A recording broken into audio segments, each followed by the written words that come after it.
Kent State game is over, and yet I don't think Daniel and I have gotten over a lot of our emotions. Not the same emotions you all have, because I don't care about AP polls. Neither should you. No. But we do have more conversation talk about Kent State right after this.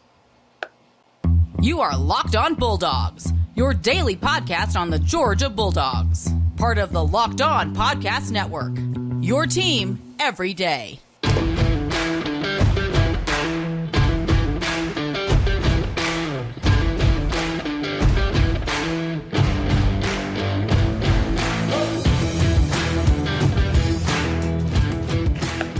What is up, everybody? Welcome back to the Locked On Bulldogs podcast. I am Daniel. He is Clint. So happy that you are back with us. I tell you, Clint, it feels like, just to get a little banter going at the beginning, because I know this is why people tune in. That today's episode is brought to you by Upside? Yeah, well, it does feel like today's episode is brought to you by Upside. I like money, and I think you like money, and so we'll talk more about money with the Upside app a little bit later. What I was going to say is that it really feels like a long time since we've recorded. You know, like, it's a big gap. It's a gap, Daniel. People's Monday morning coffee time is struggling. We've heard it. It's been well documented. People are struggling on Mondays without a new episode of the podcast. But we do like the Saturday episodes. Ooh. And we do not get paid enough to do 6 days a week. So I'm sorry. Like, we don't even get paid enough to do 5 days a week. Please, look, Daniel, we're out of our bitter phase. Some of y'all called us old hens, and that's exactly what Daniel and I are, because we're fans first and foremost. That's right. So, yeah. But we have more to talk about, and I need to start, Clint. You can't please everybody. We know this. No. When we come on here and say that Georgia is great, we get called homers. We get accused of. When we get on here and say that Georgia's defensive line got gashed by Kent State, which they objectively did, we get called like ridiculous, had to turn the podcast on. You just can't even listen to it because it's so negative, blah, blah, blah. This is the best thing that's ever happened to Georgia because I'll just regurgitate everything that Kirby Smart said and whatever. I want to start the podcast off here. Okay. The Kent State game, you're not going to change my mind. It was terrible.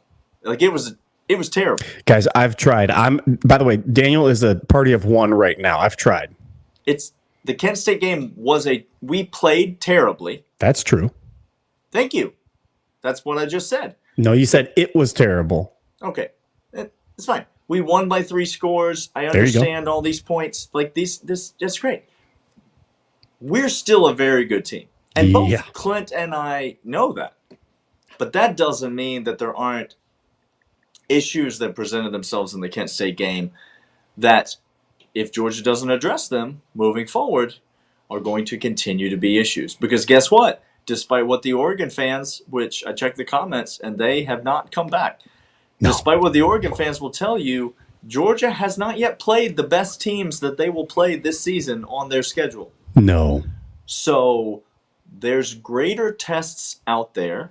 And if you're not willing to admit that there are things about that Kent State game tape that should concern you greatly as a Georgia fan, then I don't know what to say to you. Here's what I would say to that. Okay. Don't be the fan that does this. Don't be the Bama fan who will negate in any regard. Literally in any regard. Any regard. Okay. Still the greatest coach that you guys had next to Nick Saban wanted to put black players not on the team. So again, in any regard. Okay. Double down on that. I'm doubling. I'll triple it later. Got a lot of positive feedback from people in the comments about that comment earlier, and now we back. Now we back for more. Don't be the fan that justifies things and silver linings thing. Again, we are rooting for Georgia. We think this is a very, very, very good team. It has the potential to be better than last year's team overall still. That hasn't changed. Mm-hmm. But don't do the thing that every other fan does, where you silver linings it. Kirby didn't do that. Kirby came out and even admitted along the lines he was kind of hampering this team a little bit on Saturday. Daniel? really testing the moxie, the metal, seeing what the depth of this team is. Like a coach should. We told you the playbook was going to be super thin for Todd Monken, and it was. Yep. All of these are true, and yet, fan, don't be Bama, don't be Florida, don't be the guy that talks about how AR-15 carved up Tennessee at Tennessee, and he's coming for y'all. We may have lost, but he carved y'all up. You lost. That's the end of it. Let's talk about some of the things that are still true about this Georgia team, though. What are the true things, Daniel? Tell me.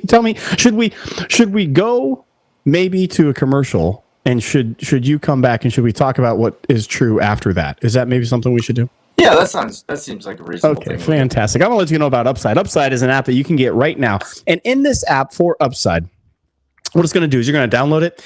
You're going to go ahead and start saving money based upon what you use, where you spend money at the gas station, at the pump, at the grocery store, wherever it is. Upside is the app for you. You need to go ahead and download it, and you're going to get $5 off the first time you use it by using the promo code LOCK. That's $5 free more every single time you use it at the places that you normally shop. Just go ahead and download the app, continue as a normal, put the promo code LOCK, get $5 extra plus all the cash back you're going to see from utilizing this app. Upside, get cash in your pocket now. Daniel, there are still true things of this Georgia team. Sorry, I was just making a purchase on Amazon real quick. I'm finished now. While you were doing that, the fact of the matter is, and some of y'all said this, and I think rightfully so. The fact of the matter is, though, while I was gonna lead the podcast off with, is that, but there's so much good banter here. You don't want to shut it down. You know, like when Can't we're shut back, that banter down, Daniel. You don't want to shut that down. While Saturday's game was horrible, and you'll never change my mind about that. Yeah. It is a positive experience for the 2022 Georgia football team. Okay. Now, two things we know can be true at the same time. Yes, sir. Georgia can play like a dumpster on fire at times. They did. And also that can be a really positive overall thing for the University of Georgia. And I think that's some of the points that you guys were trying to make to us in response to the overreaction. Again, I specify that's what we were trying to do. Okay, just nuance is lost, Daniel. We receive your compliments. They were overreacting on their compliments, Daniel. That we succeeded. I'll tell you, some of the compliments, though, took our overreaction and just, like, tripled down on it. Yeah, they and did. Said, like, Georgia's never going to win another game for the rest of the season, that type of thing. I like that energy. What's true, though, is that you need your team to face adversity. Yep. And these are great opportunities for growth and learning and development in a game that at no point was even remotely close to being lost. Nope. At no point did the opposing team look like they posed a real significant threat to us at all. We had 500 plus yards of total offense. We turned the ball over 126 times. They had relatively little offensive production, albeit it did come at times. And so, overall, while Georgia did not play great, the game was always in hand. Always. Never feared that. And if you're trying to win a national championship, yep, you need to grow in these types of you need these moments. Georgia did not have any of these moments last year until they did. And they did in the SEC championship game, and they got waxed by Alabama. I'm not sure if you recall. I recall. I definitively recall. I'll just clarify. You can never take that SEC championship away from Alabama. That's theirs, Daniel. They're going to hang that in the rafters. How dare you? Never take it away from them. We got waxed by Alabama, and it seemed like the sky actually was falling. Implosion. Fire the coach. Yep. Get rid of the quarterback. The offense can't do anything. The defense is vulnerable. Jordan Davis is out of shape all of a sudden. I heard that. Like, those were the narratives. So, what happened after that? Georgia was refocused. They were recalibrated. They made some adjustments. They made some changes. Not the wholesale ridiculous changes that people were clamoring for, but they made some changes. And they grew and they learned from it. This is an opportunity for this Georgia team to do just that thing, Clint. And can I tell you what I fully expect to happen this next game? And look, Mizzou, I'm sorry. Preview of Thursday's episode. I'm sorry because I know who has to lay the points. Lay the points. Lay the damn points. Listen to me. Lay them. It's 24 and a half. Whatever you find, lay them. Put them down because I'll tell you, two groups of people that are going to become absolutely heat-seeking missiles, Daniel. That's the safeties and the inside linebackers. Yep. Because here's what you cannot deny of both of those groups.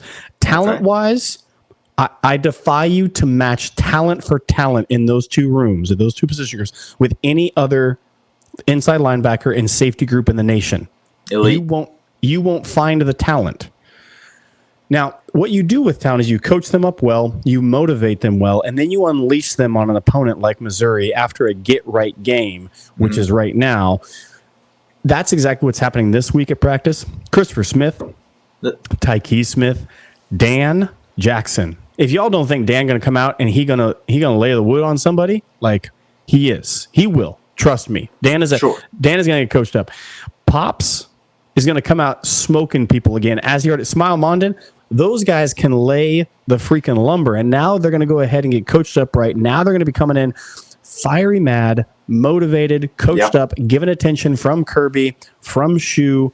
I expect big things, and because Daniel on Kent State game, those guys played well. They made bonehead mistakes. They came under blocks. Inside linebackers, this is a constant problem. Coming under blocks is just, I'm going to throw things at the TV all year long with this until they fight over the top. Safeties were missing alignment, missing assignment, not fighting through, but they're going to clean those things up. And when they do, because I saw flashes again forever, Daniel, on these things. Yeah, and I want to come back in the third segment. I want to talk about Dumas Johnson, the inside linebackers in particular, because I'm going to make the case. I think you might agree with me. The inside linebackers showed me something in this Kent State game, and that thing that they showed me is that they are the strength of this defense. Like, period. End of list. The inside linebackers, and particularly number 10, is the strength of this defense.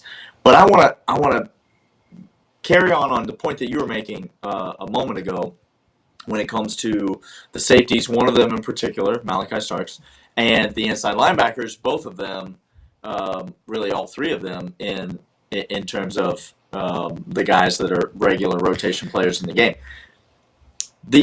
They have the talent. You mentioned that. They have the playmaking ability. You mentioned that.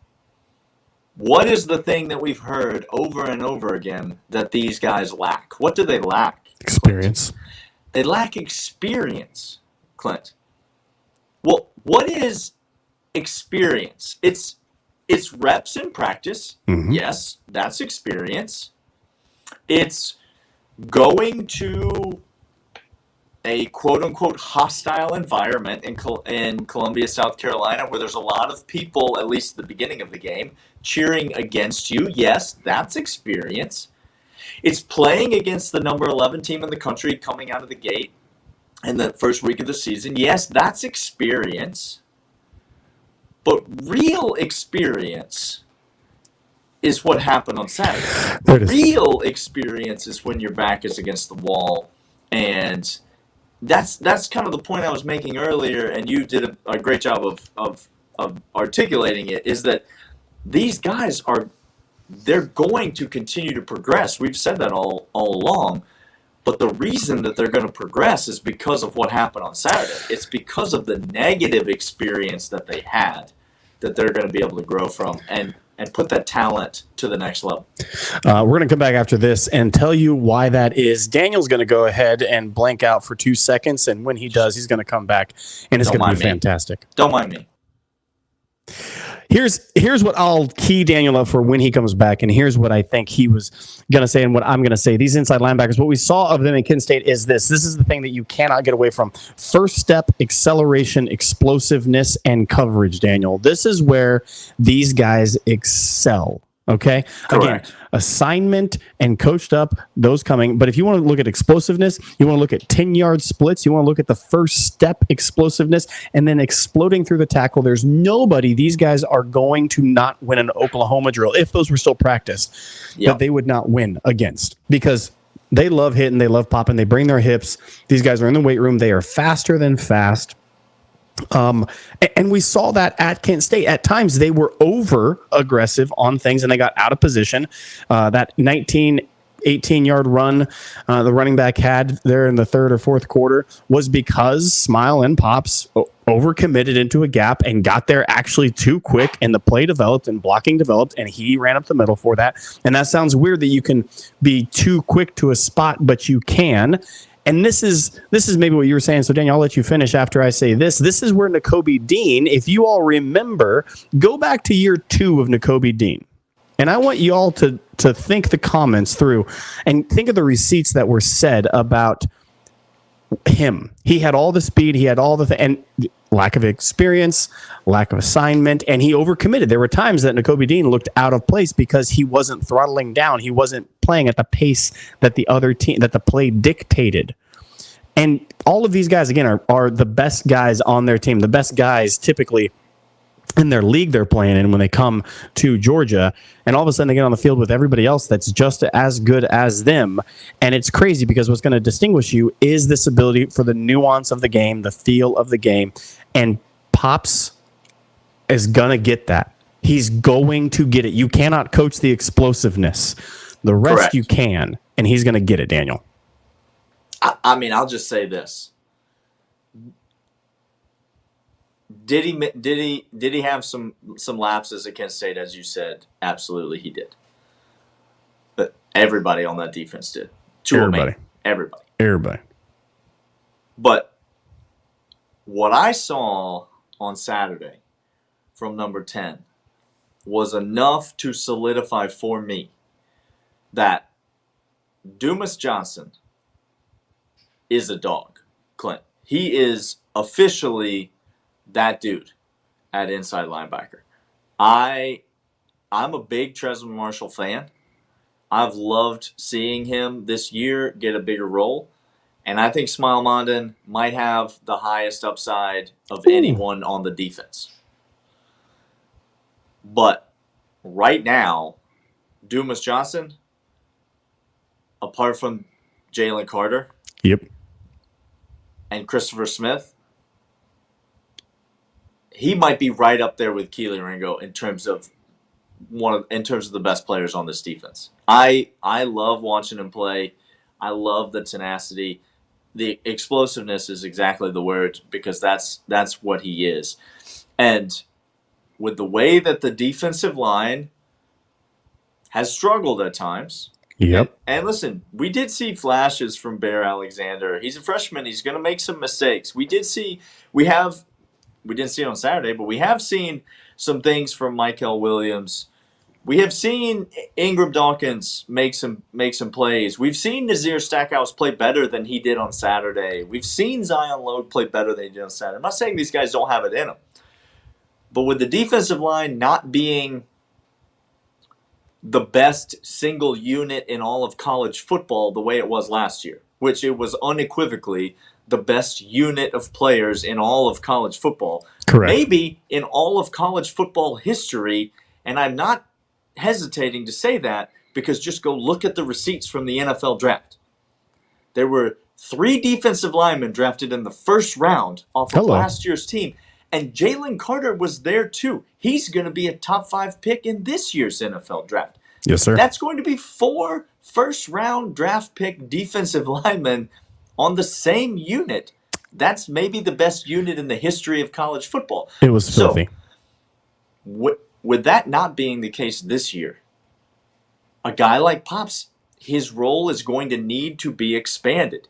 He's going to have to come in there and stick his nose in and enforce some things in the run game because spoiler alert for tomorrow's podcast, Missouri, you think the alpha nerd Drinkovitz is going to get out here and just be slinging it all over the yard. Missouri's going to try to run the ball. They ran the ball with a little bit of success against Auburn's defensive front last week. Should have won the game based upon it. Yeah, well, they should have won the game for a lot of reasons, but that ending of that game was almost offensive to have to watch it. Like it was offensive when they hit the replay on that. Everybody in the booth was like, "Oh no, never mind. Let's wrap this thing up. Let's go home. Let's all leave the stadium now. Call it a tie. We don't care. I don't care." Missouri's going to try to run the football. Kentucky's going to try to run the football. You darn well know Florida's going to try to run the football because it's the only thing that they can do. But AR tore up Tennessee, Daniel. He tore him up.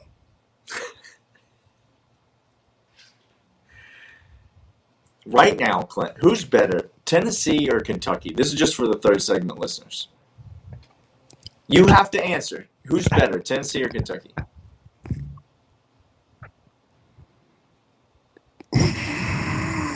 Tennessee. Thank you. Gosh, I hate that. You want to say Kentucky. I want to say Kentucky. Tennessee's better, y'all. Tennessee's better than Kentucky. If there's an SEC East team that's a fraud, I think it's Kentucky. I don't think it's Tennessee.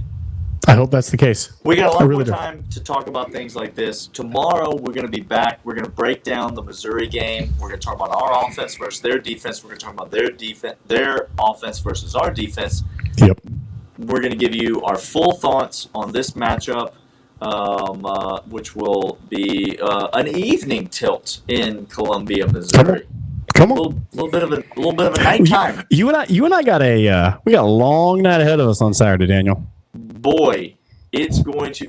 You boys, I'm not sure when the reaction pod's going to be coming out because you boys might be watching this game. I don't know when we're going to be watching this game. It's not here or there.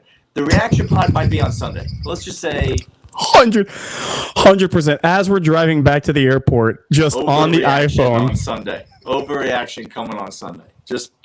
Just pray to the good Lord above that it's a successful performance by the Dogs, and we can go back to our original state of overreacting and not have to. All right. He's Clint. I'm Daniel. We're the Locked On Bulldogs podcast. Appreciate you listening, subscribing, downloading, leaving us a comment, and a 5-star review. All of it is appreciated, and we will see y'all tomorrow.